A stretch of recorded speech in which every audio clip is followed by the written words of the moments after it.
Kadiri CI, అతను CI లేకపోతే మరి రౌడీనో అర్థం అవ్వట్లేదు. మీరు పోలీస్ కేసు పెడతారు, మీ ఎంత చూస్తారని మళ్ళీ వాళ్ళని బెదిరియటం.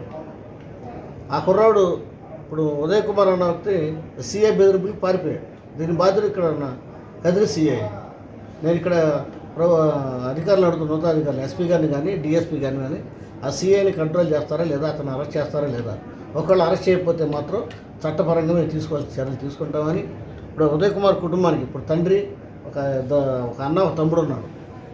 వాళ్ళందరి మీద కూడా వాళ్ళందరికీ రక్షణ కల్పించాలని, ఒకవేళ ఈ కుటుంబానికి ఆయన చేస్తే మాత్రం ఇక్కడ కదిరి సిఐ, కదిరి పోలీసు వాళ్ళ బాధ్యతను తెలియజేస్తూ చట్టపరంగా కోర్టు వారి ఉత్తర్వు ప్రకారం ఇక్కడ డిఎస్పీ గారు, ఎస్పీ గారికి హెచ్చరిక జారీ చేస్తూ ఉన్నాను. మీరు పోలీస్ అన్న ఉద్దేశంతో అటువంటి సిఐని కానీ కానిస్టేబుల్ కానీ వెనకేసుకొస్తాం పద్ధతి కాదు.